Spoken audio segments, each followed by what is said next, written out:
Bonjour à tous, ravi de vous retrouver sur Public Sénat. Alors que le Sénat entame aujourd'hui l'examen du projet de loi mobilité en séance publique, place ce matin à une audition autour du financement des infrastructures de transport. La semaine dernière, les sénateurs de la Commission des finances ont auditionné le secrétaire général de l'Agence de financement des infrastructures de transport, l'AFIT, le professeur Yves Crozet, professeur d'économie et spécialiste de l'économie des transports, ainsi que Philippe Duron, le président du Conseil d'orientation des infrastructures, qui a remis l'an dernier un rapport qui a beaucoup fait parler de lui, un rapport sur les mobilités du quotidien qui réclamait de mettre la pédale douce sur les grands projets et de mettre l'accent sur la rénovation du réseau existant. Garantir les financements nécessaires à la création et à l'entretien des infrastructures de transport, c'est d'ailleurs là l'un des principaux apports du Sénat à la loi LOM. Le Sénat qui a voulu sanctuariser les ressources de l'AFIT contre les coups de rabot de Bercy. Les sénateurs ont également fait en sorte que l'agence en charge des infrastructures se voit attribuer l'intégralité du produit de la hausse de la taxe sur les carburants. Retour à cette audition qui s'est tenue la semaine dernière au Sénat. Mes chers collègues, notre Haute Assemblée examinera en première lecture, à compter du mardi 19 mars, le projet de loi d'orientation des mobilités. Pour la première fois, ce projet de loi comporte en annexe une programmation financière pluriannuelle des infrastructures de transport qu'avait réclamé le groupe de travail constitué par notre commission des finances sur le financement des infrastructures de transport dans son rapport d'information infrastructures de transport sélectionnées rigoureusement, financées durablement, présenté au mois de septembre 2016. Cette programmation financière, qui porte sur la période 2018-2037, devrait, à l'issue des débats parlementaires, permettre à notre pays de disposer enfin, allais-je dire, d'une feuille de route claire dans un domaine stratégique pour notre avenir.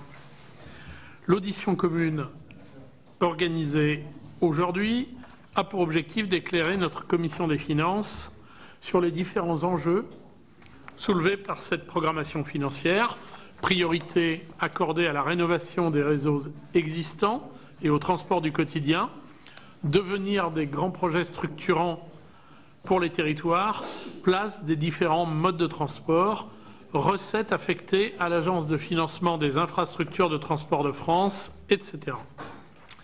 Pour nous informer sur ces différents points, nous entendons aujourd'hui M. Philippe Duron, qui a présidé le Conseil d'orientation des infrastructures chargé d'élaborer plusieurs scénarios de programmation financière, M. Jean Abel, secrétaire général de l'AFIT, agence qui finance au nom de l'État les infrastructures de transport, et enfin M.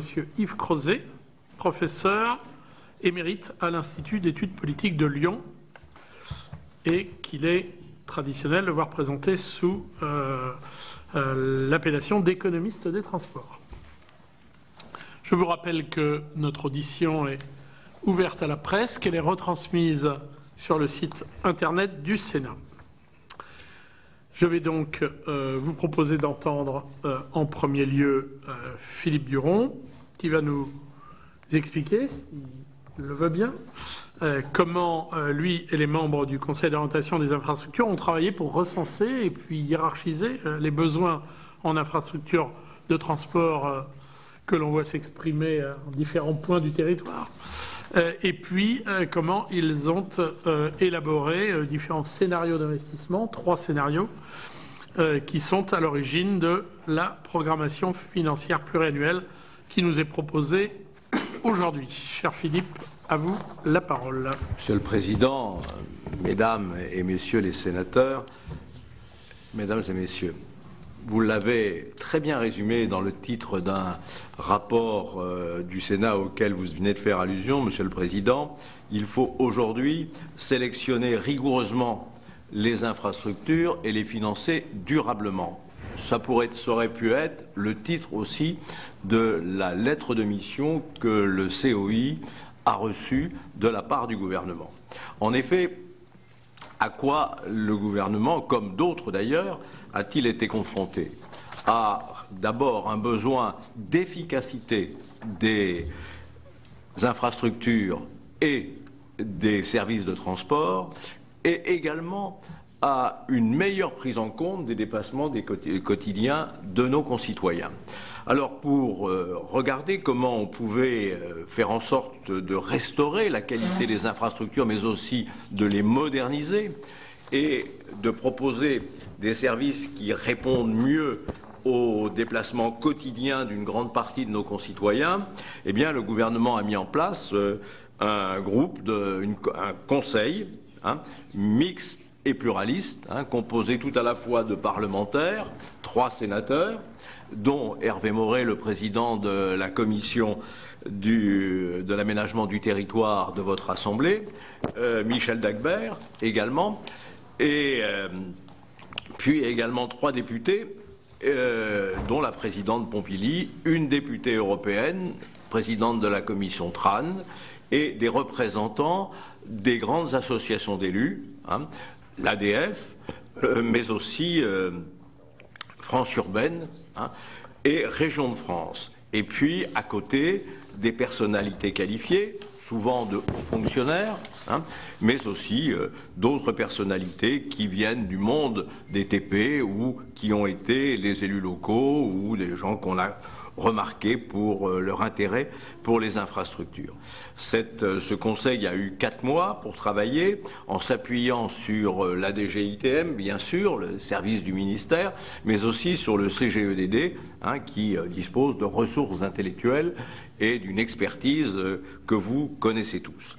Alors, comment avons-nous procédé? Eh bien, tout d'abord, il a fallu sélectionner un certain nombre de projets, mais aussi de programmes. Et c'est ce qui est nouveau. Avec le professeur Yves Crozet, nous avons fait partie d'une commission qui s'appelait Mobilité 21 en 2012-2013, qui n'avait qu'à ordonnancer les programmes du SNIT, les sélectionner, et faire en sorte de mettre en avant ceux qui avaient le plus d'urgence ou le plus de sens. Là, les choses étaient différentes, puisqu'il s'agissait aussi et prioritairement de remettre à niveau des infrastructures existantes qui avaient pâti d'un manque d'investissement, d'un manque de... Donc nous avons ici pensé programme autant que projet. Bien évidemment.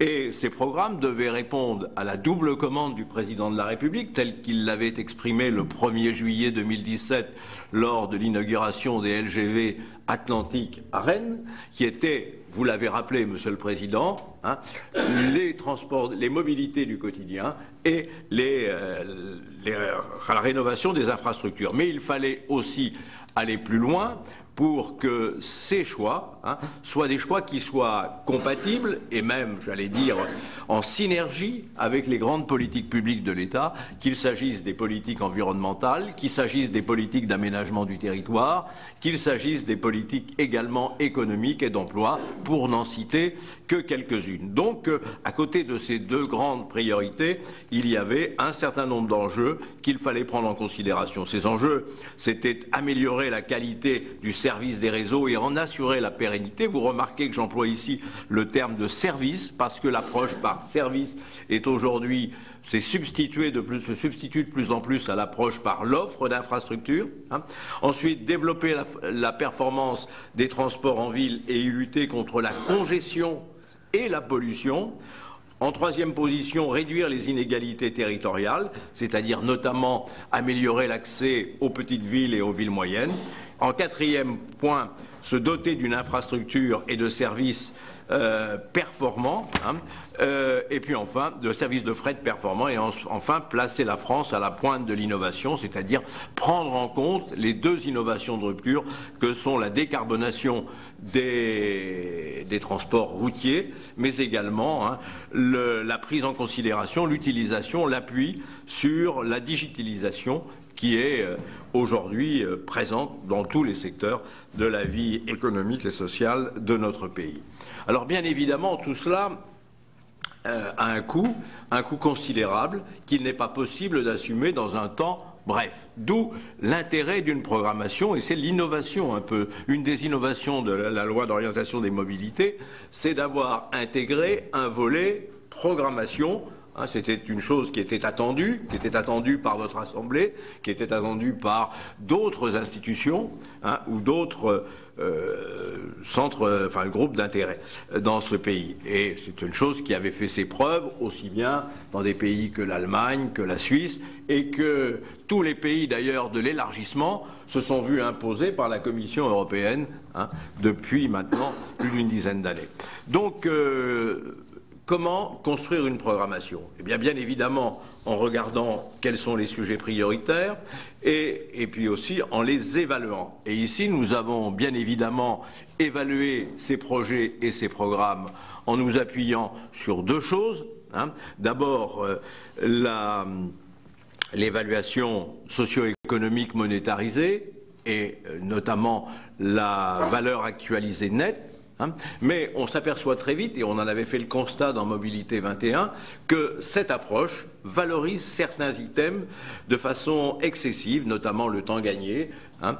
Et quand vous obtenez le résultat, par exemple, du classement des 175 projets du SNIT, vous vous apercevez que vous avez une hiérarchisation avec tout d'abord les autoroutes, ensuite les routes, les LGV, puis le ferroviaire et enfin les voies navigables. Donc on s'aperçoit que politiquement c'est difficile d'admettre cette seule évaluation socio-économique. Donc nous avions élaboré avec la commission Mobilité 21 une série de critères que nous confrontons à chacun des projets ou à chacun des programmes, et nous en avons ajouté un, c'est celui du niveau de maturité des projets ou des programmes, de manière à éviter des effets d'éviction s'ils n'étaient pas mis en œuvre suffisamment vite. Alors, vous le savez, nous avons arrêté 3 scénarios. Pourquoi 3 scénarios? Mais pas tout d'abord parce que ici, hein, les premières auditions nous ont montré les contraintes financières qui s'opposaient à nous, ou que nous devions prendre en considération. En effet, vous avez voté une loi pluriannuelle des finances, et cette loi pluriannuelle des finances prévoyait une trajectoire pour les dépenses d'infrastructures et de mobilité. Et lorsque nous avons fait les premières approches, lorsque nous avons regardé ce qui pouvait satisfaire la double commande politique, hein, eh bien, nous nous sommes rendus compte que nous ne pouvions pas y parvenir simplement en restant sur la trajectoire, hein, qui avait été définie par la loi pluriannuelle des finances. Alors, nous avons proposé 3 scénarios. L'un qui se rapproche au mieux de la loi pluriannuelle des finances, c'est ce qu'on appelle le scénario 1. Il prévoit d'investir 48 milliards d'euros en 20 ans. Hein, et ceci dit, et il propose donc d'augmenter, hein, les financements de l'AFIT modérément, hein, pour les années qui viennent. Simplement, ce scénario ne permet pas d'enrayer la dégradation des grands réseaux de mobilité, la route, le ferroviaire. Je ne parle même pas d'un réseau qui, lui, est vraiment en souffrance, qui est le réseau des voies navigables. Le deuxième scénario, il s'est efforcé de satisfaire les 2 commandes politiques en 10 ans. Hein.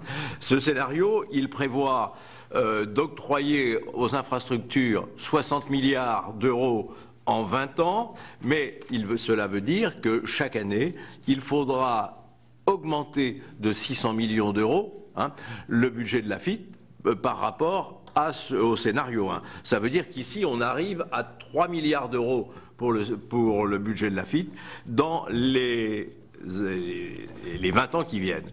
Enfin, le scénario 3, c'est celui qui permet d'aller au mieux aux objectifs qui ont été définis et aux attentes, des territoires et des élus. Ce scénario 3, il prévoit d'investir 80 milliards en 20 ans, ce qui veut dire que dans un premier temps, on serait amené, s'il était adopté, à financer l'AFIT à hauteur de 3,5 milliards d'euros par an jusqu'en 2022, et qu'ensuite, il faudrait bien évidemment passer à 4 milliards d'euros. Pourquoi cette marche? Tout simplement parce qu'aujourd'hui, on ne serait pas capable d'engager des financements à hauteur de 4 milliards parce que les projets ne sont pas suffisamment à maturité, parce que les enquêtes publiques ou les débats publics ou les enquêtes publiques n'ont pas eu lieu. Donc il faut un peu de temps pour monter en puissance et faire en sorte que ces choses puissent être réalisées. Alors, se pose bien sûr la question des grandes infrastructures interurbaines. En effet, jusqu'à présent, on avait privilégié, notamment au travers du plan autoroutier, puis ensuite avec la politique de développement de la grande vitesse ferroviaire, on avait privilégié les déplacements interurbains, notamment entre les grandes villes, les grandes métropoles. Cette approche, nous l'avions déjà, non pas critiquée, mais nous avons amené à la remettre en cause dans le cadre du rapport de Mobilité 21, en disant qu'on ne pouvait plus tout à la fois construire des infrastructures interurbaines de très haut niveau et en même temps assurer la maintenance des réseaux existants qui s'étaient fortement dégradés. Donc ici, on est resté un peu sur cette démarche, à ceci près qu'on a conservé trois grandes infrastructures. Ces trois infrastructures, ce sont deux infrastructures qu'il s'agit de rénover.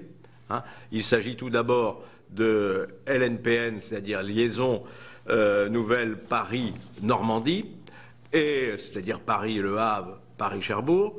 L'autre, c'est LNCPA, c'est-à-dire liaison nouvelle Provence-Côte d'Azur. C'est une des liaisons les plus difficiles dans notre pays, les plus délabrées, qui génère le plus d'insatisfaction des usagers. Et compte tenu des contraintes de ce territoire, eh bien, il était nécessaire de ne pas laisser plus aller cette détérioration des mobilités. Et puis enfin, la dernière chose que nous avons souhaité maintenir, c'est Bordeaux-Toulouse, ici en LGV. C'est un débat qu'on avait eu avec Yves Crozet, on n'était pas d'accord sur ce sujet, mais si on l'a maintenu, c'est pour plusieurs raisons. D'abord parce que la mise en service de Tours-Bordeaux a montré qu'il y avait déjà un effet de transfert modal depuis Toulouse pour les gens qui prennent le train et qui viennent rejoindre les lignes à grande vitesse à Bordeaux. Ensuite, parce que Toulouse est une métropole à caractère européen, or le RTET nous dit que d'ici 2030, toutes les métropoles à caractère européen devraient être reliées par la grande vitesse. Enfin, parce qu'il y a des enjeux qui sont des enjeux industriels et il est peut-être bien que la France garde un savoir-faire en matière de grande vitesse. Le dernier élément, il n'est pas, vous y serez peut-être sensible, c'est qu'on a demandé pour GPSO à toutes les collectivités entre l'Aquitaine et ce qui s'appelait Midi-Pyrénées avant, de participer au financement de Tours-Bordeaux, avec la promesse qu'il y aurait derrière la réalisation de Bordeaux-Toulouse. Il serait donc, j'allais dire, difficilement admissible pour ces territoires d'avoir financé et de ne pas avoir le service. Donc voilà comment nous avons, j'allais dire, procédé. Beaucoup de programmes de rénovation, des programmes aussi qui consistent à vouloir proposer des mobilités alternatives à la route, transfert modal, mais aussi mobilité active. Et puis enfin, une prise en considération de l'aménagement du territoire avec un retour sur une politique d'amélioration du réseau routier en faveur des petites et des villes moyennes. Il y avait eu, dans les années 2000, un programme de la DATAR qui avait été évoqué sur ce sujet, et qui consistait à dire qu'il fallait apporter des voies rapides à 2 fois 2 voies sur tous ces territoires un peu aujourd'hui délaissés. Ce n'est pas tout à fait ce qui est fait, c'est plutôt une approche d'amélioration partout où c'est nécessaire et possible, et un investissement de 2 milliards d'euros pour les 10 ans à venir. Voilà ce que je pouvais dire rapidement, sans empiéter sur le temps de parole de mes deux excellents co-intervenants. Merci, cher Philippe Duron. Je passe maintenant la parole à Monsieur Jean Abel, donc secrétaire général de l'AFIT, pour nous présenter la situation financière actuelle de l'agence, tant du point de vue des dépenses que des recettes, et puis ses perspectives compte tenu de la programmation financière pluriannuelle prévue par ce projet de loi. Merci beaucoup, Monsieur le Président, Mesdames et Messieurs les sénateurs, Mesdames et Messieurs. Donc, en tout premier lieu, je vous présente d'abord les excuses de Monsieur Christophe Béchu, qui est le président de l'agence, qui aurait tenu à être avec vous, mais qui a eu des contretemps. Donc, c'est moi qui le remplace aujourd'hui. Donc, en second lieu, donc, effectivement, vous présentez rapidement l'agence, ses ressources et ses dépenses. Peut-être juste en préambule dire que l'agence, avec 2,5 milliards d'euros par an à peu près, hein, en moyenne, ce n'est qu'un investisseur dans le domaine des transports, puisque le montant global dans les comptes 2017, c'est 19,6 milliards d'euros. Hein. Et puis, bon, on ne prend pas tous les chiffres, mais si on regarde en matière de dépenses d'investissement, c'est 12% des dépenses d'investissement de l'État, c'est 17% des dépenses d'investissement des collectivités. Donc ça donne quand même une idée de l'ampleur et du poids de l'effort financier consenti. Donc l'agence, rapidement, mais vous devez bien la connaître, c'est un établissement public administratif qui a été créé par décret en 2004 dans le but d'apporter la part de l'État pour le financement des infrastructures qui avait été décidé lors du SIAT de décembre 2003. Et ça à l'horizon 2025. Alors effectivement, maintenant, l'horizon de l'agence, c'est plutôt la LOM qui le fixe. Tout comme les champs d'intervention de l'agence se sont multipliés au fil du temps et ne sont plus simplement axés sur ces infrastructures-là. Donc on a un conseil d'administration composé de 5 élus, une personnalité qualifiée, donc en l'occurrence Christophe Béchu, et puis 6 représentants de l'administration. Bon, un personnel de 4 personnes, vous en avez la moitié qui est là aujourd'hui, et donc on gère 2,5 milliards d'euros, mais enfin, on s'appuie énormément sur énormément de services centrales, comme sur le terrain, on n'est pas efficient à ce niveau-là. Donc, en revanche, bon, notre originalité, outre d'avoir peu de personnel, c'est d'assurer le transfert de recettes en provenance de domaines routiers vers d'autres domaines qui peineraient sinon à dégager de telles ressources. Donc c'est le ferroviaire, bien sûr, c'est le routier non concédé, les transports collectifs d'agglomération, les voies navigables, le maritime et le littoral. Donc on pourrait déjà parler de report modal au plan financier qui est assuré par l'agence. Et puis cette redistribution qui est quand même au cœur du fonctionnement de l'agence, c'est quand même quelque chose qui aujourd'hui est dans l'œil du cyclone, hein, comme le consentement à payer. Donc c'est quand même des difficultés qu'on ne peut pas taire à l'heure actuelle. Bon, l'agence, c'est un établissement qui permet justement d'offrir une transparence complète sur l'origine et sur l'utilisation des dépenses. Et puis elle permet aussi de prendre des engagements financiers sur le long terme, ce qui sécurise les maîtres d'ouvrage et qui a permis de lancer un certain nombre de grands projets sur ces bases-là. On a des paiements qui sont prévus jusqu'en 2042 à l'heure actuelle sur certains marchés de partenariat. Alors, peut-être un mot avant de parler effectivement des ressources et des dépenses aujourd'hui. C'est quand même sur cette histoire des ressources de l'agence. Au départ, l'idée c'était que ce seraient les dividendes des sociétés d'économie mixte concessionnaires d'autoroutes qui alimenteraient le fonds de l'agence. Avec la privatisation, il y a quand même eu un versement de 4 milliards d'euros à l'agence sur les bénéfices de la privatisation.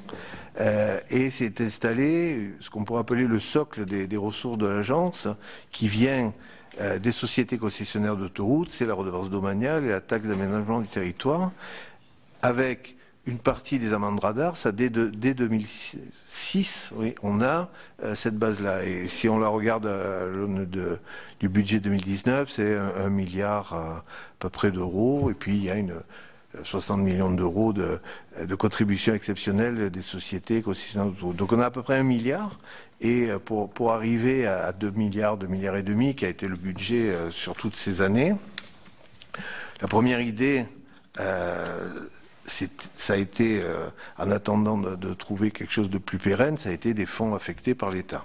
Donc on a eu en moyenne, on va dire, 1 milliard d'euros qui ont été des subventions budgétaires. C'était la taxe poids lourd qui devait prendre le relais. Donc à partir de 2015, c'était à peu près 680 millions d'euros qui étaient estimés la première année de fonctionnement plein de cette taxe poids lourd. Bon, ça s'est effondré. Et donc depuis 2015, c'est une part de TICPE, de la taxe intérieure de consommation sur les produits énergétiques, qui fait ce complément. C'était 1 milliard d'euros en 2018, c'est 1,2 milliard en 2019. Donc on arrive en mixant voilà, l'ensemble de ces ressources.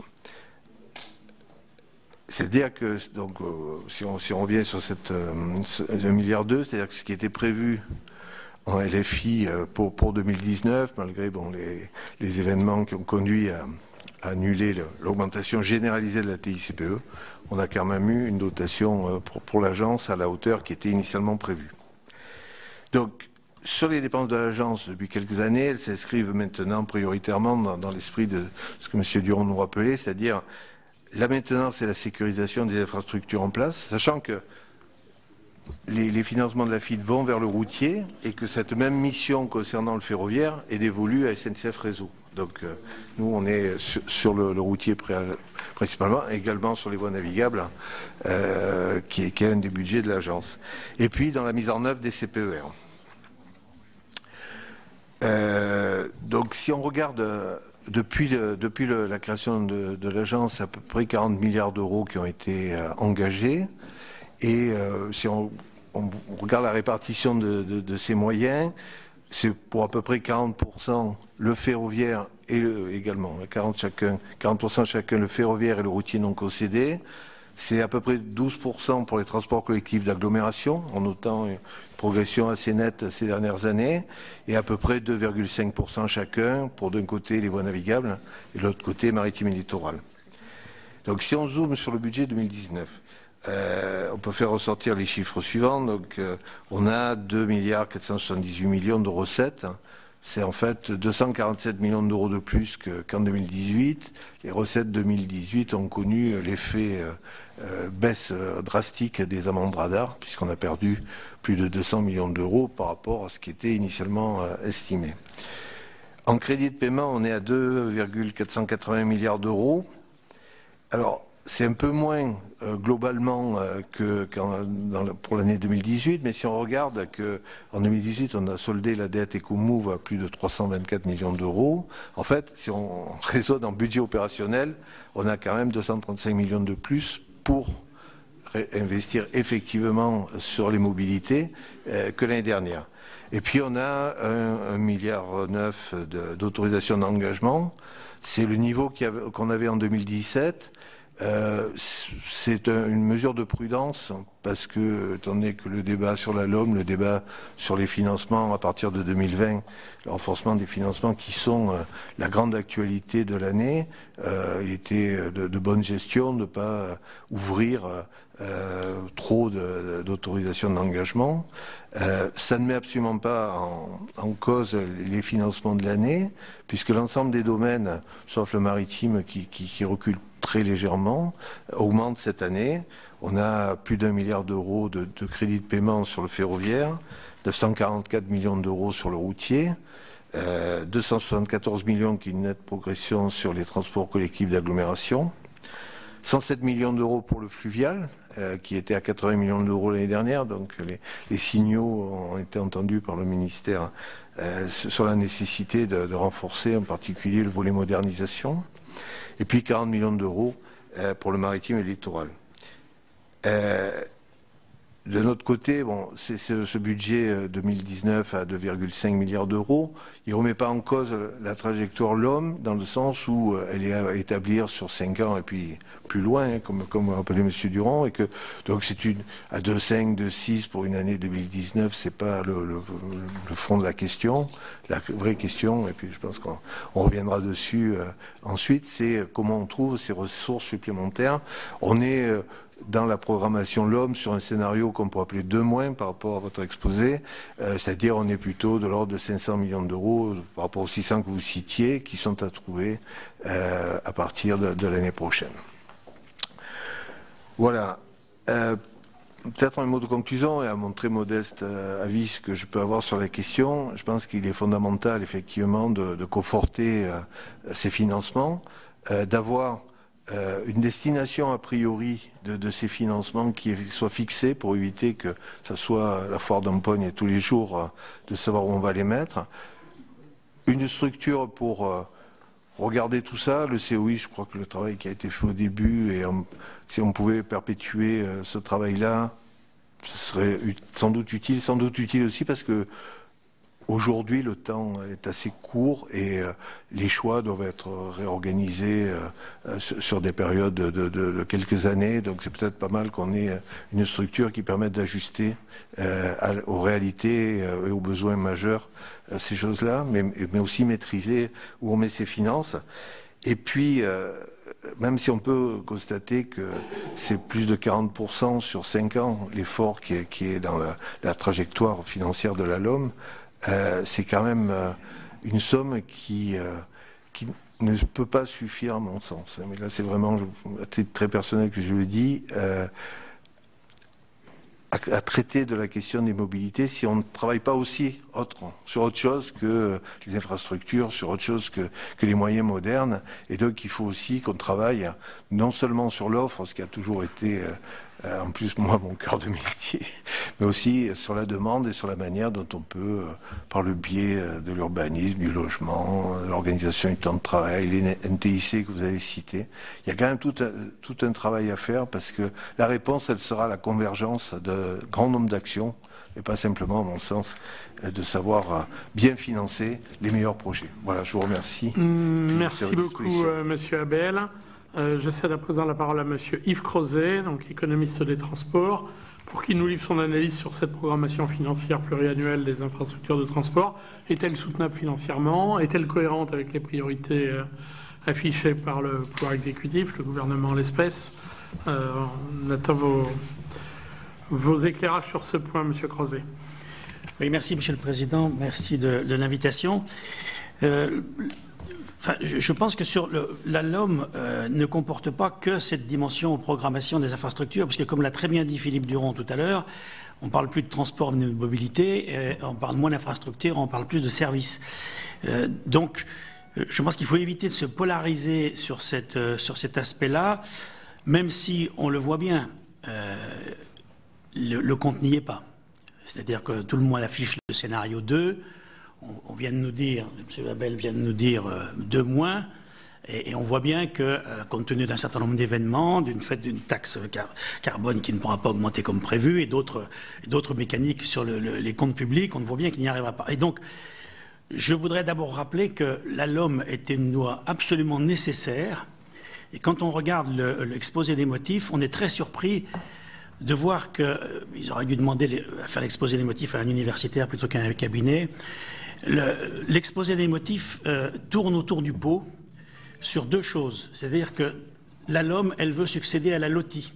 La LOTI a été une très grande loi grâce à laquelle on a eu le versement transport, les périmètres de transport urbain, les PLU, même s'ils dataient d'un petit peu antérieur, etc. Donc c'est une très grande loi. Mais cette loi a laissé passer tout un tas de mobilités, puisque les transports, c'est le déplacement, la mobilité, c'est le déplacement, mais aussi la prise en compte des localisations et la prise en compte des activités. Donc parler des mobilités, c'est parler de l'ensemble des localisations. Or, qu'est-ce qui s'est passé depuis le vote de la LOTI? Partout en France, on a eu un énorme étalement urbain, et cet étalement urbain fait que 80% des territoires, ce qui est dit dans l'exposé des motifs, échappent à ceux qui, aujourd'hui, gèrent les résultats de la LOTI, c'est-à-dire gèrent les périmètres de transport urbain. Et vous avez vu comme moi récemment les publications de l'INSEE qui rappellent qu'à l'exception de la région parisienne, moins de 20% des actifs utilisent des transports collectifs pour se rendre au travail. Lyon est plutôt un bon élève avec 15%, on est à 7% à Marseille. Donc quand vous avez des zones où Marseille ou Toulouse un peu plus, où vous avez 90% des actifs qui n'utilisent pas les transports collectifs pour se rendre au travail, la LOTI est en ce cas-là un échec. Elle est un échec parce qu'elle a oublié un certain nombre de territoires, ce que veut compenser la LOM. Elle a complètement oublié un mode de transport privilégié qui est l'automobile, même si ce mode pose tout un tas de questions. Et on a oublié le financement. Quand vous lisez la présentation de la loi, ce petit document qui avait été fait par le gouvernement fin novembre, qui est très bien fait, voilà, il y a 15 points forts. Il y en a un essentiellement sur les infrastructures, et on nous dit qu'effectivement, 3/4 des investissements dans les transports dans le quinquennat iront au ferroviaire. Mais c'est 3/4 des investissements des administrations publiques centrales, dont plus de la moitié pour la FITF. La plus grosse partie des investissements va se faire sur la route, et elle va se faire par les collectivités locales. Et moi, je suis très surpris que la LOM n'aborde pas cette question, parce que la programmation des investissements, c'est pas seulement ce qui va se passer au sein de la FITF. Monsieur Abel vient de le dire. On sait que les investissements faits par les départements et les communes, sur 98% du réseau routier français, qui représente 60% aujourd'hui des passagers kilomètres, 60% des trafics, eh bien, ça, c'est fait par les finances locales, et c'est tombé de 12 à 8 milliards, de 11 à 8 milliards en quelques années. Donc la question du point de vue du financement est cette question-là. Et donc j'étais très surpris que l'exposé de motifs ne nous dise pas une chose toute simple, alors qui bien sûr est complètement contradictoire à l'ère du temps, c'est que si on veut financer les mobilités d'une part, la programmation des investissements, et si on veut prendre en compte la transition écologique et énergétique, il va falloir augmenter les prélèvements publics sur la mobilité. Voilà. Et sans doute augmenter les dépenses. Donc dans un monde où tous les candidats au présidentiel vous disent qu'on va baisser les dépenses et qu'on va baisser les prélèvements, c'est bien sûr le contraire qui va se passer. Je vous rappelle qu'aujourd'hui, les porteurs des nouvelles mobilités, les gens qui font du covoiturage, de l'autopartage, je pense à Uber, sont des gens qui aujourd'hui ne font de moins en moins du B2C, c'est-à-dire qu'ils vont voir le consommateur pour qu'il paye, parce qu'il n'y a pas de business model, voir la faillite d'Autolib à Paris et la faillite de beaucoup d'opérateurs de covoiturage. Ils vont voir, c'est du B2A. Uber est devenu membre de l'Union internationale des transports publics, gros consommateur d'argent public s'il en est. Pourquoi? Parce que Uber a bien compris que s'il veut rentabiliser son activité, le client ne suffira pas. Il faudra de l'argent public. Donc voilà comme propos liminaire, cette loi était nécessaire. Je suis surpris que ça nécessitait qu'on n'ait pas poussé jusqu'à dire il faudra augmenter les prélèvements. Et donc dans ces cas-là, il était nécessaire de faire une transparence sur les prélèvements. Or, il y a aujourd'hui plus de 40 milliards qui sont prélevés sur la route, sans parler de la TVA. Cela aurait, mais je pense que c'est une bonne chose et qu'on pourrait prélever plus, je le dis clairement. Mais si on ne fait pas la transparence sur cette affaire-là, on ne peut pas. Je ne sais pas si vous savez tous qu'en 2015, les chiffres publiés par le ministère du Transport et du Trésor montrent qu'aujourd'hui, un véhicule diesel qui circule en interurbain couvre plus que ses coûts externes. Une voiture essence et une voiture diesel en 2015, avant la hausse récente de la TICPE, couvrait l'ensemble de ses coûts externes avec les prélèvements qui étaient faits. Donc, si on augmente la TICPE sans dire qu'on va faire payer ces modes de transport plus que ce qu'ils devraient payer, voilà, on s'expose à quelques problèmes. Donc, voilà une première remarque sur le fait qu'on n'a pas expliqué les nécessités qui étaient derrière. Alors, sur le caractère innovant de la LOM, Philippe Duron a bien insisté sur la question des services, et ça, c'est un aspect très important de la LOM, sur le développement de l'ensemble de ces services de mobilité. Mais là aussi, je suis obligé de reconnaître qu'il y a un autre point aveugle. Le premier, c'était la question du financement, et le deuxième, c'est la question de l'espace. C'est-à-dire que vous allez à Londres, vous voyez les gens de Transport for London, qui sont relativement bien organisés. Le pass Navigo à Londres, c'est 400 € par mois. Donc, vous voyez le centre de commande de Londres. Ils ont d'un côté les écrans avec le transport collectif, et à côté, ils ont les écrans sur les routes, avec le péage. Même chose à Stockholm. Comment peut-on imaginer qu'une autorité organisatrice des transports, et donc de la mobilité, fonctionne en Île-de-France, à Lyon, à Toulouse, à Marseille, si cette autorité n'est pas en même temps en charge de la voirie et des transports publics, puisque les mobilités, c'est tout. Donc, je pense que de ce point de vue-là, il faut parler de l'ensemble des voiries, et pas seulement de leur financement, mais il faut parler de leur gouvernance. Et je lis bien dans la LOM qu'on nous propose des autorités organisatrices de la mobilité à l'échelon des intercommunalités. Beaucoup d'intercommunalités n'ont pas de transport collectif, mais elles s'occupent des routes. J'ai vu qu'une proposition du Sénat était de créer un versement transport de 0,3%.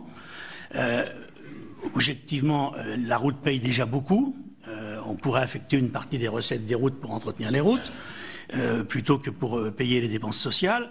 Et donc la question de la maîtrise de l'espace, ceux qui gèrent l'espace doivent aussi gérer les mobilités.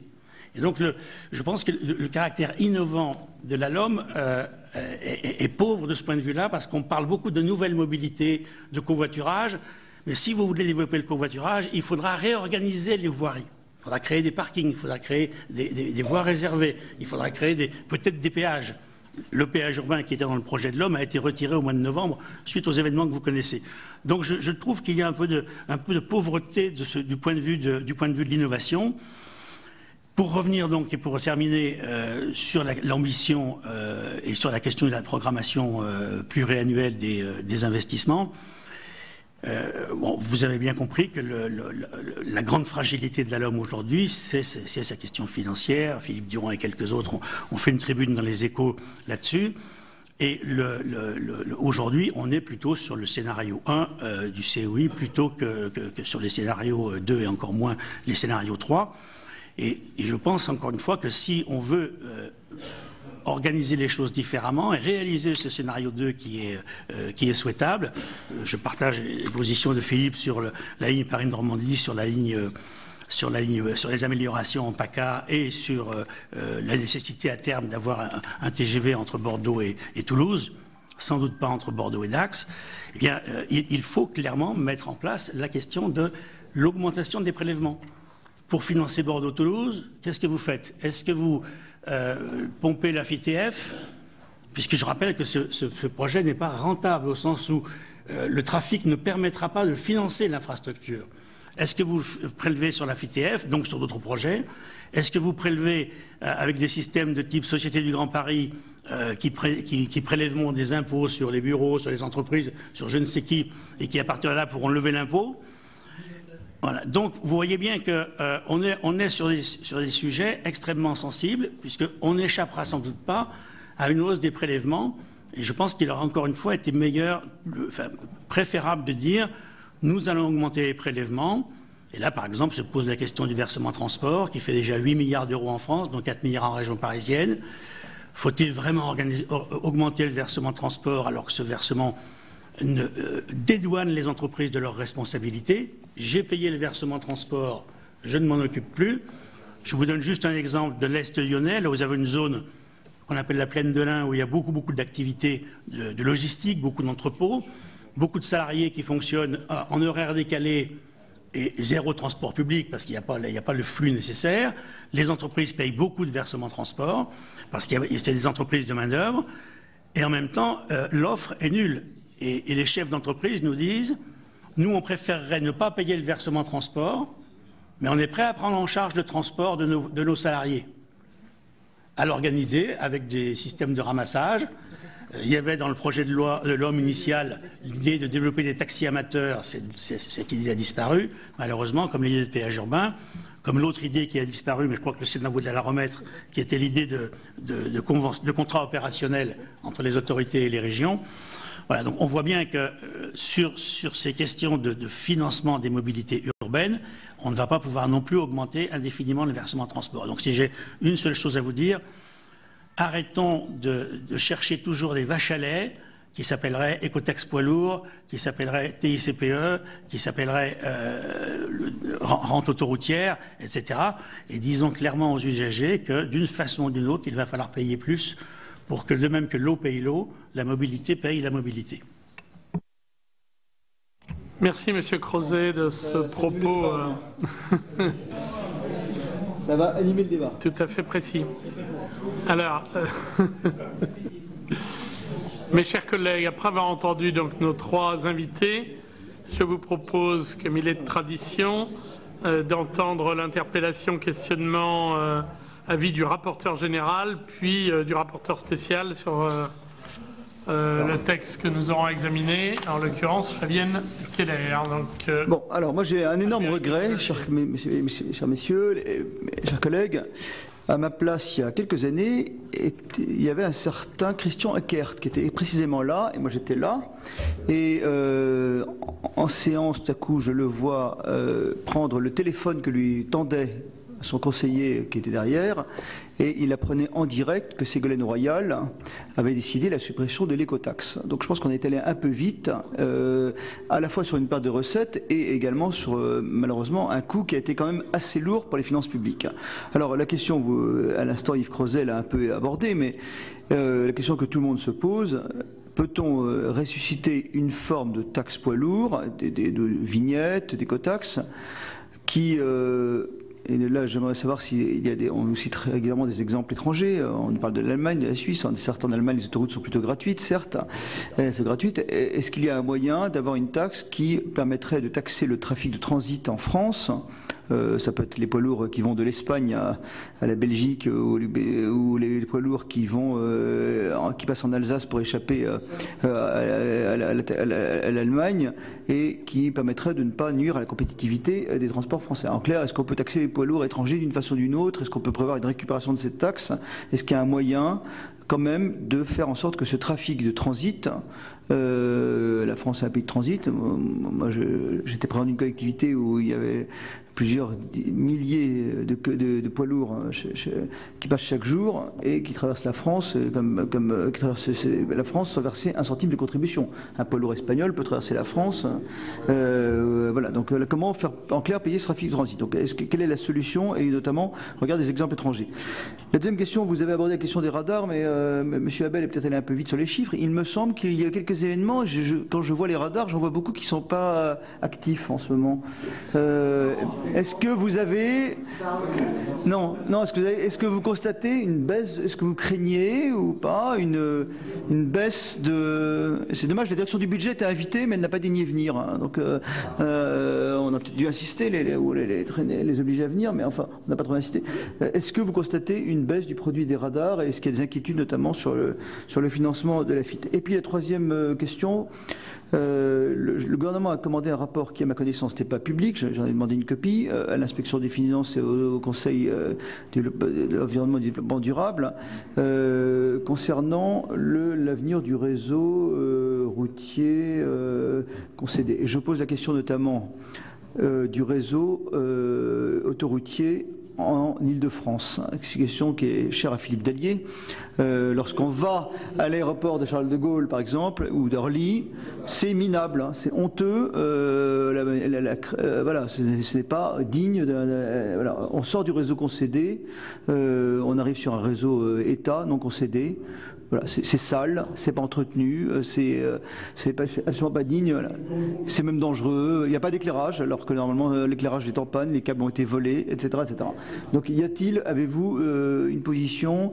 Faut-il étendre, par un système d'adossement, de fait, faut-il étendre le réseau routier non concédé jusqu'au port de Paris? Comment trouver les moyens d'assurer l'entretien de ce réseau? Parce que dès lors qu'on sort du réseau concédé, le réseau concédé est peut-être cher, mais au moins il est entretenu. Mais dès lors qu'on ressort dans la partie non concédée, c'est minable. Voilà, donc concrètement, c'est même dangereux. Alors, est-ce que vous avez réfléchi à cette solution, aux solutions notamment pour les parties urbaines des autoroutes? Merci. Beaucoup de questions, votre réseau voudrait des questions de gros sous cet après-midi.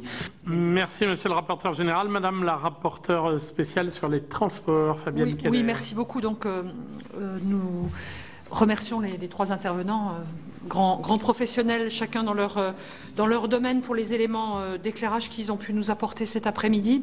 Je voudrais évidemment me concentrer sur la partie financement. Je rappellerai que le profil de recette de l'AFIT a été mis par la commission du DEF-DUR en article 1er pour essayer de le consolider, mais je ne suis pas sûre, enfin ça va y participer, mais est-ce que monsieur le directeur, monsieur le secrétaire général, vous pouvez nous indiquer quel est un profil réaliste ou une fourchette qui vous semblerait praticable dès 2019? Je crois que malheureusement c'est pas 2,683 milliards mais un peu moins, mais 200 millions d'euros de moins, et pour les années suivantes, c'est en 2020 2,982 milliards qui sont inscrits. Est-ce que vous pouvez nous indiquer, au moins pour cette année et l'année prochaine, les montants ou la fourchette qui vous semblent réalistes? Sur les radars, je suis un peu moins pessimiste que le rapporteur général, parce qu'il me semble qu'il y a des réparations en cours, même si on peut toujours souhaiter qu'ils ne soient pas trop utilisés, c'est-à-dire qu'il n'y ait pas trop de dépassement en termes de vitesse, mais je crois qu'on peut espérer quand même une certaine recette en 2019. Autre question assez différente, plutôt à Monsieur Duron. Je ne suis pas sûre que ERTMS ait fait l'objet d'un rapport spécial en termes d'investissement. C'est un investissement un peu particulier, puisqu'il nécessite à la fois... Donc c'est un système d'exploitation qui permet de mettre plus de trains sur une ligne. C'est à peu près, je parle sous votre contrôle, ça permet de mettre 50% de trains, ou 30%. Ou... Quand on est suisse... Quand on est suisse, on est plus optimiste. Quand on est français, on dit entre 20 et 30%. En tout cas, de mieux utiliser des axes ferroviaires qui seraient aujourd'hui saturés. Mais cela nécessite une particularité, si j'ai bien compris. Mais c'est à la fois l'investissement sur le rail et dans le train. Ce qui rend un peu compliqué sa mise en œuvre.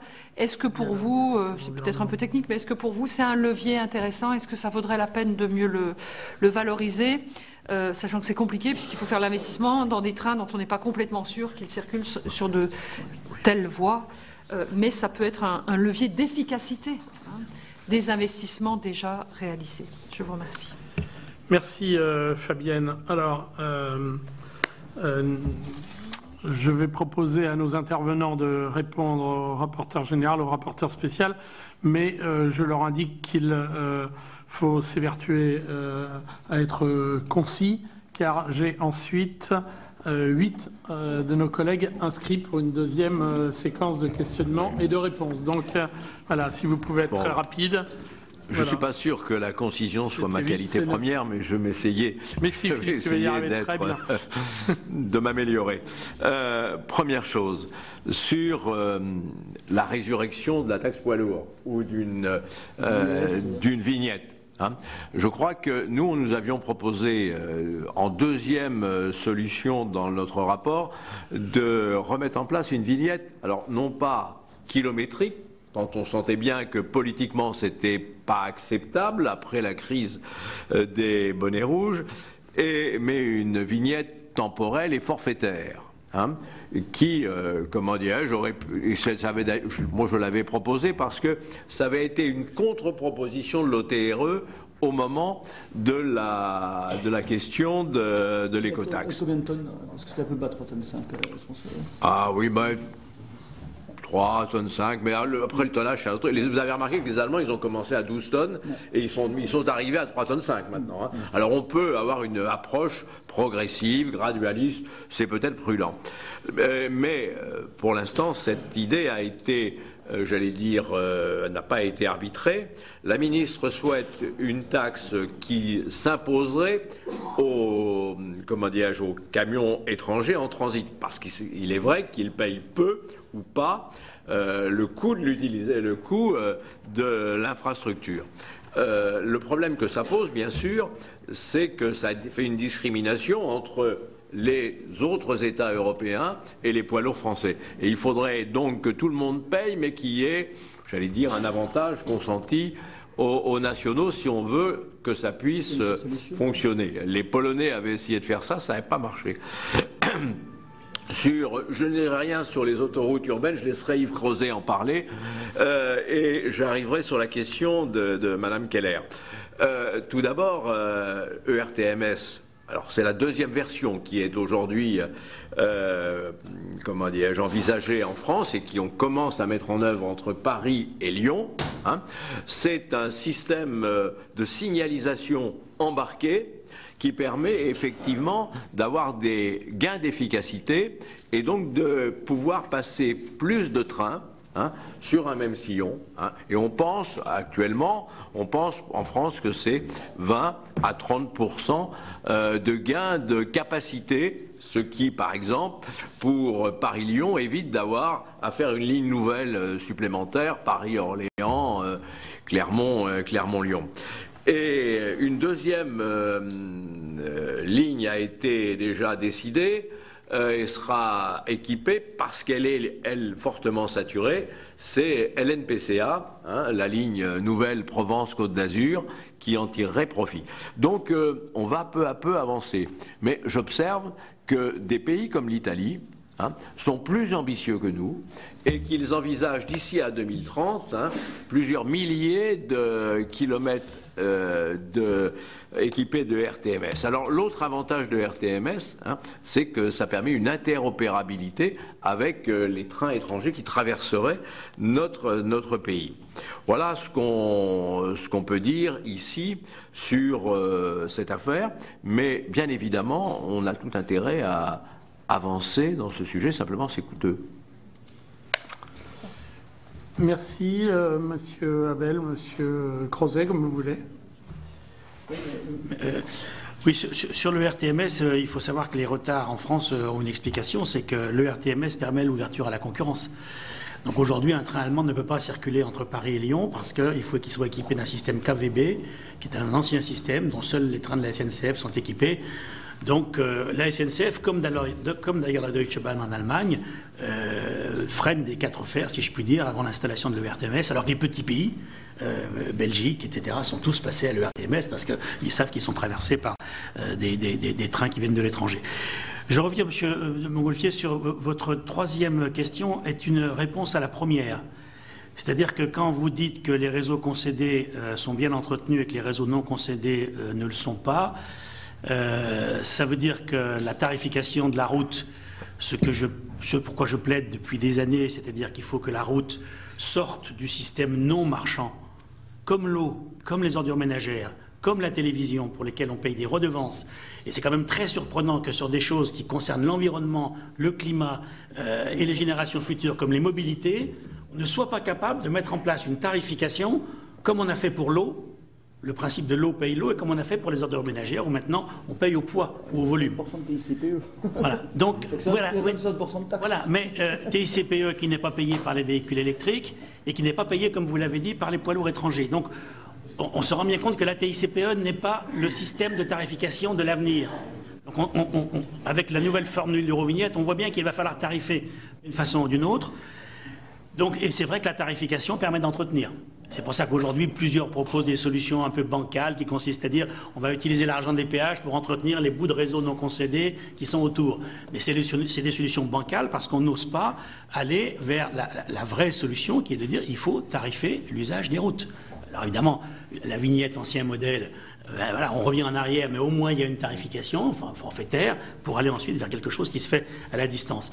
Et ce que vous dites là, les poids lourds en transit, je suis toujours un peu gêné par cette idée de faire payer les poids lourds en transit parce qu'on montre toujours du doigt les étrangers. Je vous rappelle que les Allemands, les Polonais ont voulu faire ça, ça n'a pas marché, c'est peut-être pas la peine de recommencer.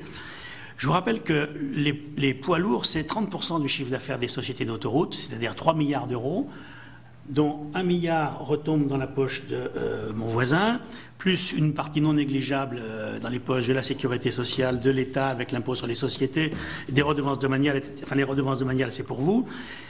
Et donc les poids lourds étrangers en payent déjà une grosse partie, puisque les poids lourds étrangers sont massivement sur les autoroutes. Vous êtes tous frappés comme moi quand vous êtes sur l'autoroute, et que de fait en voiture on double les poids lourds, de voir les Bulgares, les Roumains, les Polonais, les Bulgares, les Roumains, les Polonais, et puis de temps en temps vous voyez un Français qui lui ne fait que 100 km.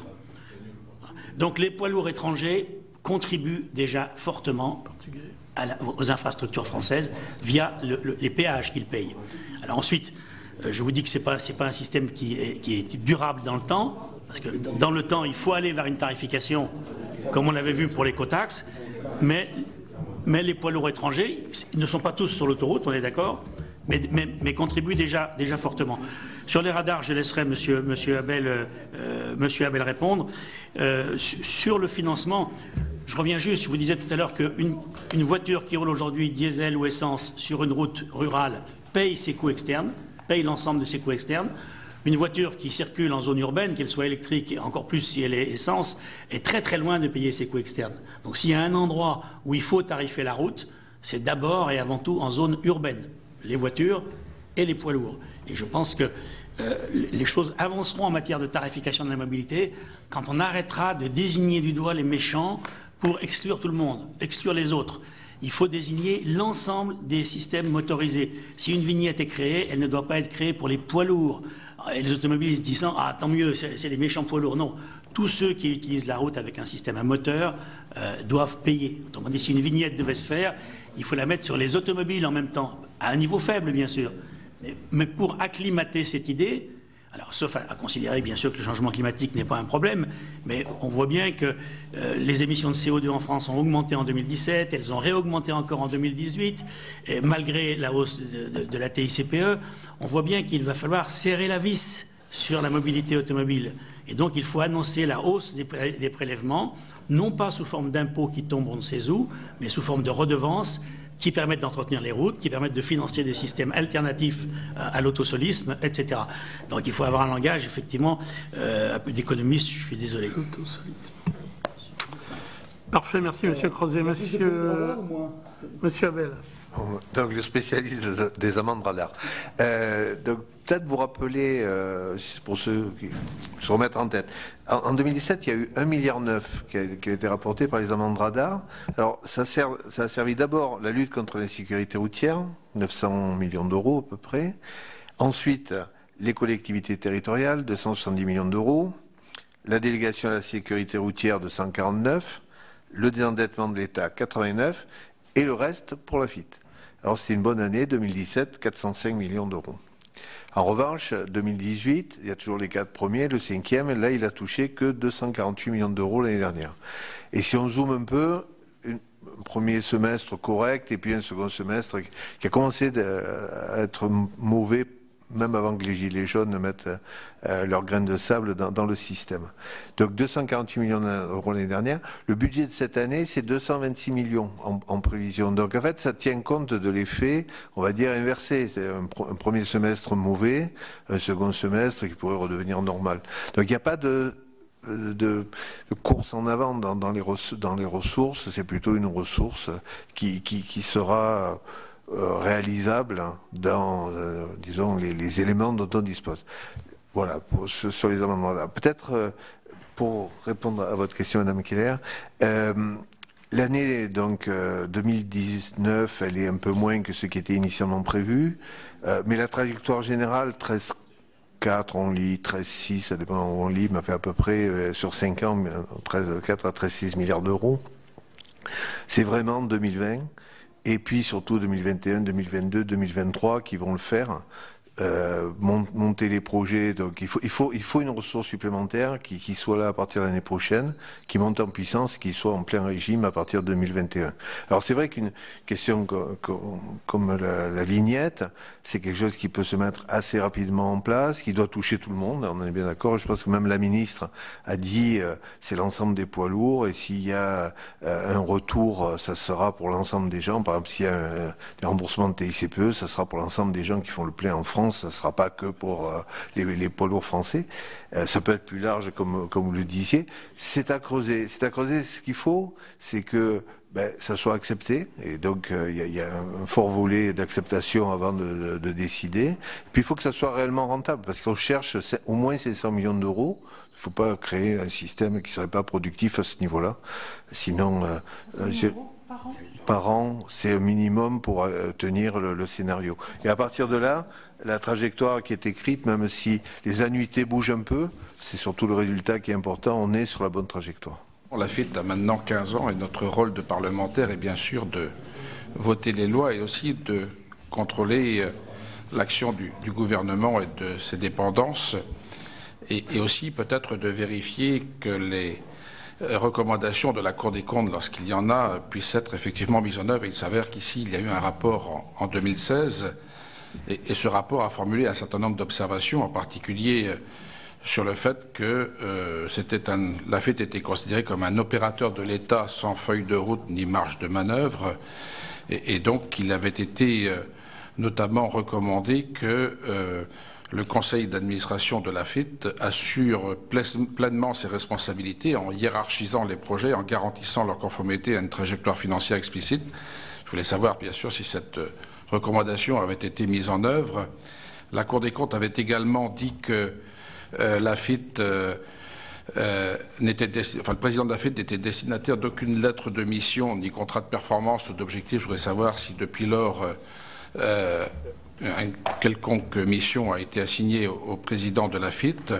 Il y avait également des remarques relatives au financement de l'AFIT, mais cela a été évoqué tout à l'heure dans la discussion, donc je n'y reviens pas. Et surtout, l'AFIT était considéré comme un instrument de débudgétisation, puisque l'AFIT est hébergé dans les locaux du ministère, finalement met en œuvre ce qui est décidé par le ministère, reçoit les ressources mais n'a aucune maîtrise ou très peu sur le sujet. Bref, c'est l'État qui décide de tout. Est-ce que l'AFIT a une réelle utilité? Autant je conçois que le Conseil d'orientation des infrastructures permet de recueillir l'avis des uns et des autres, mais je suis franchement interrogatif sur l'intérêt de disposer d'un outil comme l'AFIT. Je ne vois pas la plus-value qui est apportée par cet outil et je voudrais que vous puissiez m'éclairer sur l'intérêt de l'agence. Merci Michel. Claude Nouchin, puis Philippe Dallier. Merci Monsieur le Président. Alors, deux questions très courtes. La première porte sur la taxe de transport. De nombreuses communes versent depuis fort longtemps cette taxe transport qui servait aux salariés notamment de prendre les bus pour aller à leur travail. On connaît ça dans les vieux films. C'était un monde un peu ancien. Par le biais d'intercommunalité, on a vu depuis quelques années, 3-4 ans, dans les agglos, des petites communes de 2000-3000 habitants avec de belles petites PME qui, du jour au lendemain, parce qu'elles avaient adhéré à cette agglomération, se sont retrouvées avec une taxe transport. Alors, elles ont été très surprises d'abord. Ensuite, ça n'a pas servi du tout au transport, puisque dans ces communes-là, très souvent, il n'y a ni gare routière, rien du tout. Donc, c'est une charge supplémentaire pour rien, on pourrait dire. Et en revanche, les salariés n'ont rien gagné non plus, puisqu'ils n'ont pas pu utiliser ces transports en commun.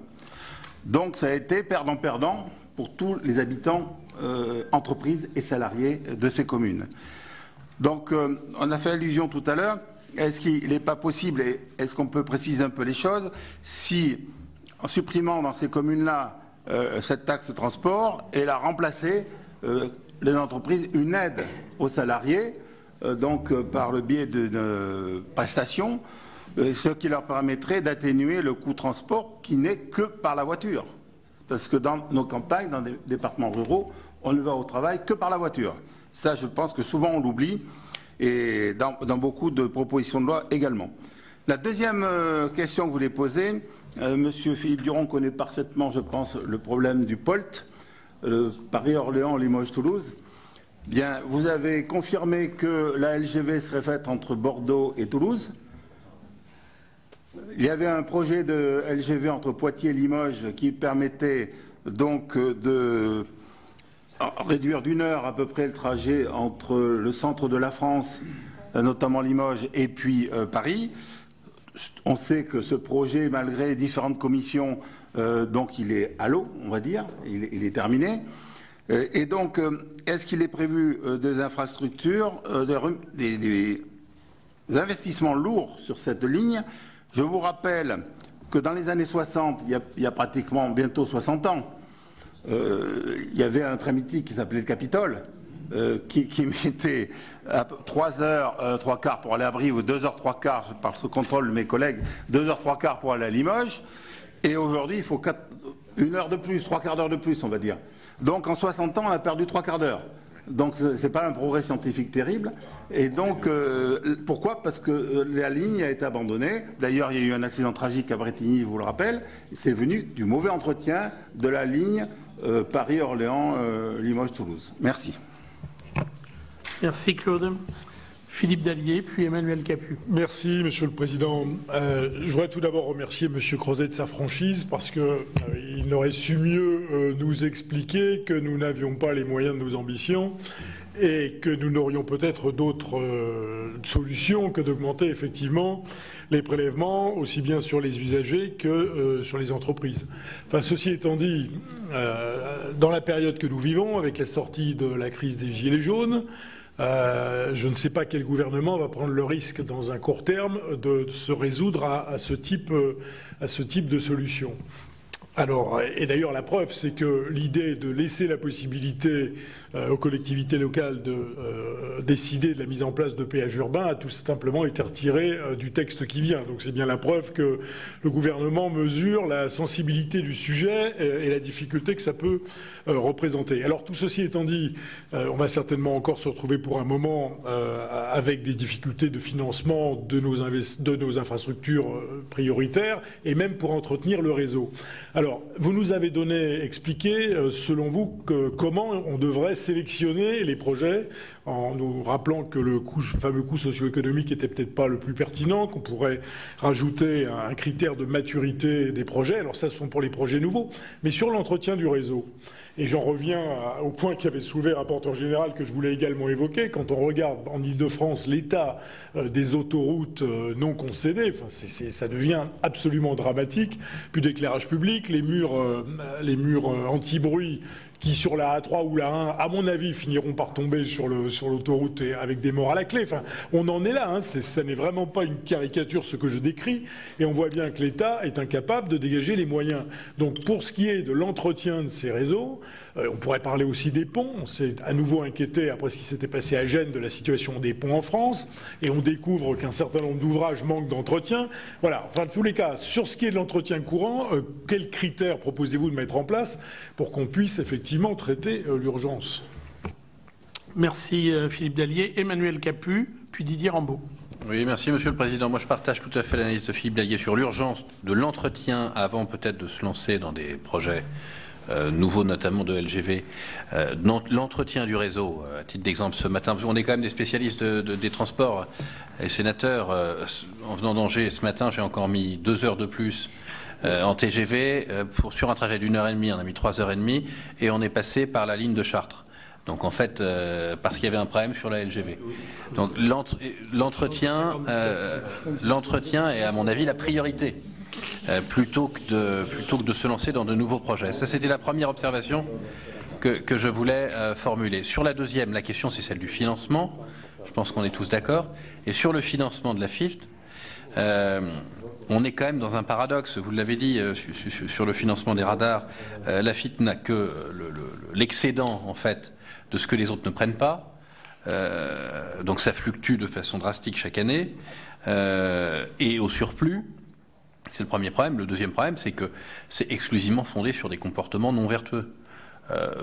Financer nos infrastructures de transport uniquement par les radars, par les amendes de radars, ou par la TICPE demain, contre laquelle on lutte, puisque c'est censé être des comportements, être des comportements polluants, il y a quand même un problème de moralité dans le financement de nos infrastructures.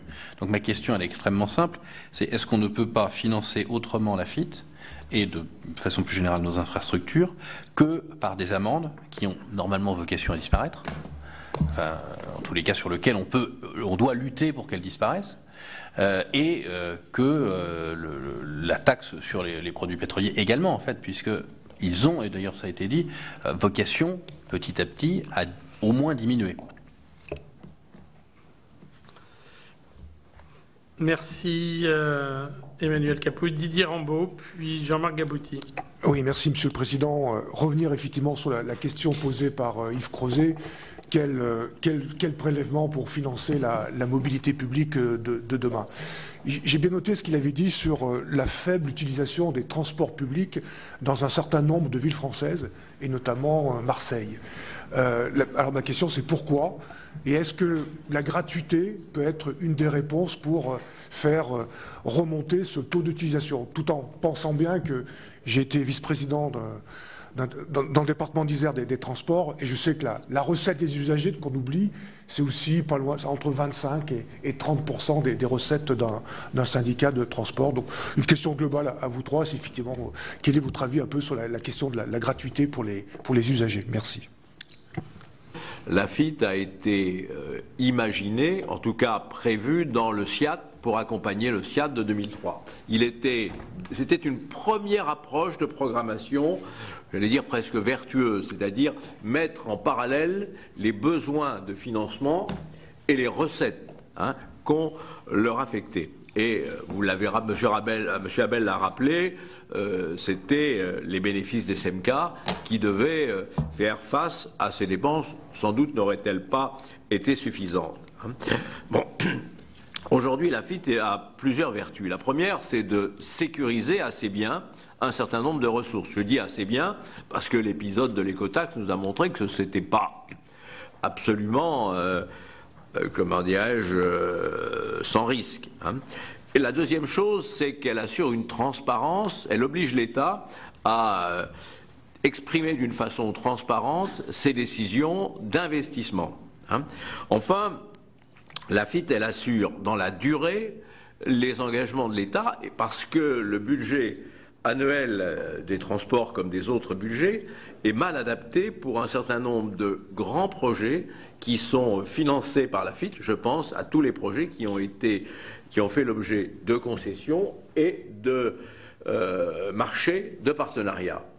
Comme l'a dit M. Abel, il y a des enveloppes, il y a des contrats qui à Lafitte vont couler jusque près de 2050. Bien évidemment, il est nécessaire d'avoir une prévision, une trajectoire financière qui soit, j'allais dire, claire, sûre et robuste pour faire face à ces contrats qui sont extrêmement drastiques en termes juridiques.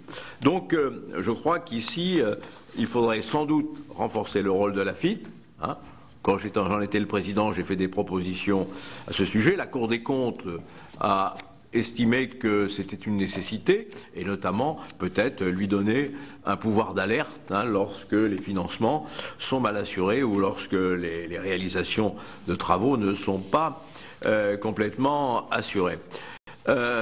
Pour ce qui est des taxes transport, c'est M. Nouguin, je crois, qui a évoqué ça.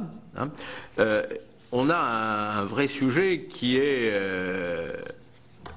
de mieux équilibrer, vraisemblablement, c'est une recommandation de l'UCOI, de mieux équilibrer la contribution des usagers, des utilisateurs, je dirais plutôt que des usagers, et des contribuables. Aujourd'hui, pour un certain nombre de déplacements, la part de l'usager est relativement faible. C'est vrai dans les transports en commun urbains ou régionaux. On l'a vu pour les utilisateurs de la route, c'est également vrai, sauf sur les autoroutes tarifées. Et vous avez évoqué les questions d'entretien des autoroutes non concédées en comparaison de la très bonne qualité de service des autoroutes. C'est parce que l'État n'a pas les ressources nécessaires pour entretenir ces autoroutes non concédées. La somme qui est consacrée chaque année à la régénération, au gros entretien, à la régénération des routes et des autoroutes non concédées est notoirement insuffisante. Avec la commission Mobilité 21, nous avions évalué à 1 milliard d'euros le besoin de financement des routes et autoroutes non concédées. L'État vient l'année dernière, missionner 2 cabinets suisses pour faire un audit externe des routes. Le cabinet a estimé à 1,80 milliard par an le besoin de financement des routes. L'État s'est engagé à arriver à peu près à 1,30 milliard à l'horizon 2023. Et je crois que la catastrophe génoise montre que ça n'est pas quelque chose d'inutile, voire même c'est quelque chose d'absolument nécessaire. Alors, vous avez évoqué également la problématique de la dégradation d'un certain nombre de lignes ferroviaires, que ce soit des grandes lignes comme Paris-Toulouse ou Paris-Orléans-Clermont, et puis également la problématique des petites lignes, celles qu'on a appelées un peu imprudemment les lignes 7 à 9, hein, pour reprendre la catégorisation de l'Union internationale des chemins de fer. Pour ce qui est des grandes lignes, bon, il est prévu dans le rapport du COI qu'il y ait un effort important de réaliser, notamment sur Paris-Limoges, hein, pour améliorer la performance de Polt. Le grand sujet qui se pose, j'avais été président d'une commission sur les trains d'équilibre du territoire, moi j'avais souhaité, hein, que l'on puisse d'ailleurs se donner des objectifs de performance sur des lignes comme celle-ci, sur les lignes structurantes d'aménagement du territoire, que ce soit la transversale sud, que ce soit la Paris-Limoges, Paris-Clermont, hein, ou Paris-Cherbourg, et ici avec une voie qui soit capable d'accepter des vitesses supérieures ou au moins égales à 200 km/h et des matériels, je dirais, équipés. Vous avez ouvert la question de la redistribution. La redistribution, effectivement, la route paye intégralement et il n'en revient pas assez. Mais ça nous mène où si on arrête la redistribution?